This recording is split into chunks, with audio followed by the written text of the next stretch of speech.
In this section, we're going to talk about specifically sound and light waves. So let's start a little bit with sound. The first thing to notice is that sound is a longitudinal wave. So this is a place where we're actually thinking about the motion of our molecules going back and forth when our sound wave is also traveling horizontally, the same direction. So we always have to think about the motion of individual molecules, and in this case we can think about air. And so individual air molecules are going to have a displacement to the left or the right. We can also think about density. You can see you have high density here, low density there, or we can actually relate that to pressure. So we would think about the sound wave having a cause, for instance, a speaker. The book calls it a loudspeaker, but this is just a speaker.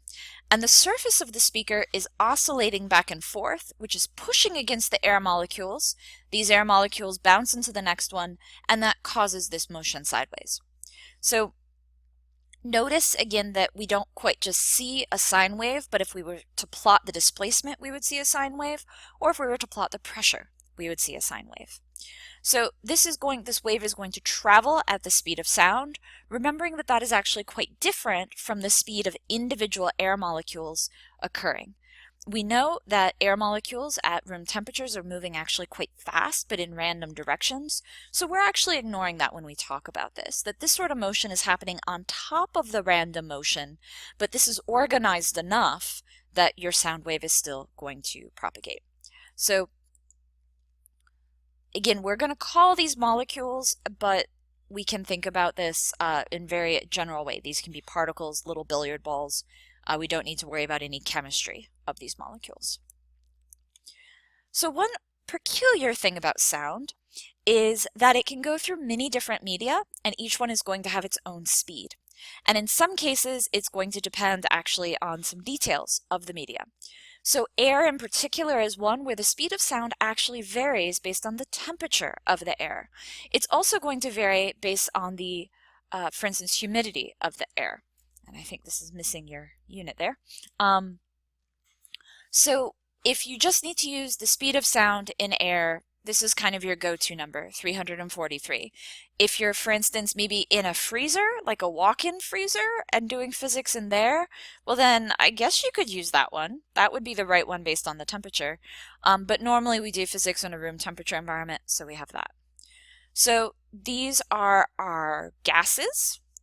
And notice that helium is actually a little bit faster. And this actually corresponds to the fact that when someone speaks in helium, you actually, after breathing helium, you hear a quite different sound. And no, we're not going to do that in class. So the next thing we can look at are the liquids. Notice that the liquids now are quite a bit faster. Now, you don't actually hear what happens when someone talks in a liquid, but you can, for instance, if you're underwater, maybe hear sounds that are occurring somewhere else. So this can be relevant, and you can see quite a bit faster than air. Lastly, we have solids. Now notice that these are even much, much faster.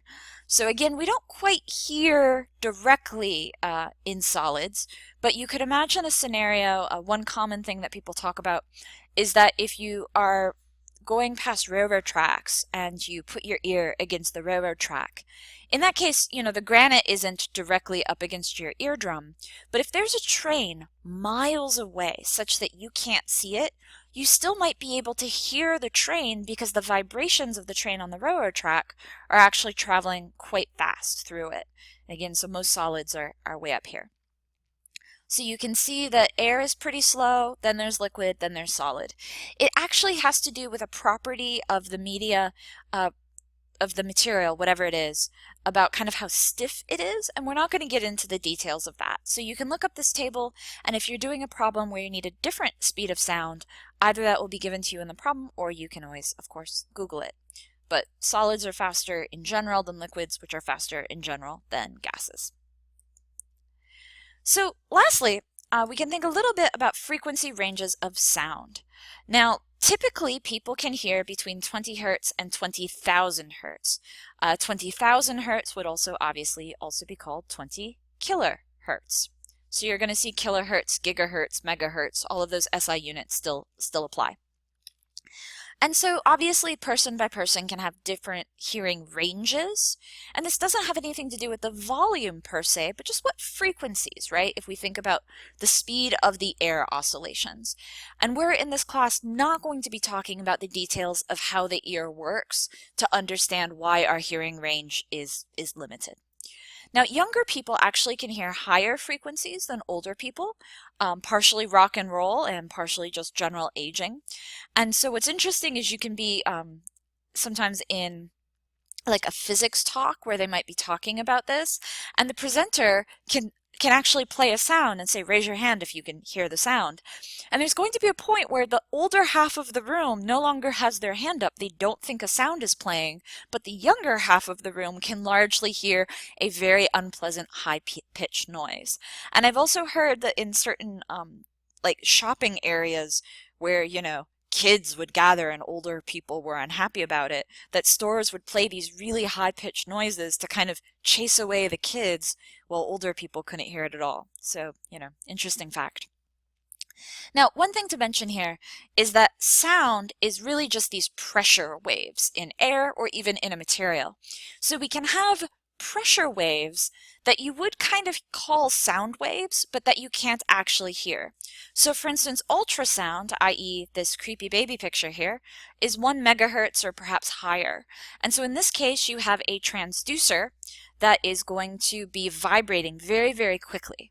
Now you don't hear it, but it still sends the waves in to, say, for instance, the person's body, and then they bounce off something. So just as you can hear an echo off a wall, basically ultrasound is echoing this really, really high frequency sound off the features of, for instance, an embryo, or in this case, I guess, a fairly developed fetus. So that is how ultrasound imaging works. And that's not only, of course, for embryos and fetuses, you can also do ultrasound imaging of the heart. So recognizing that any type of vibration in materials, a pressure wave, we would actually call a sound wave from a physics point of view, even if it's not something you're going to listen to.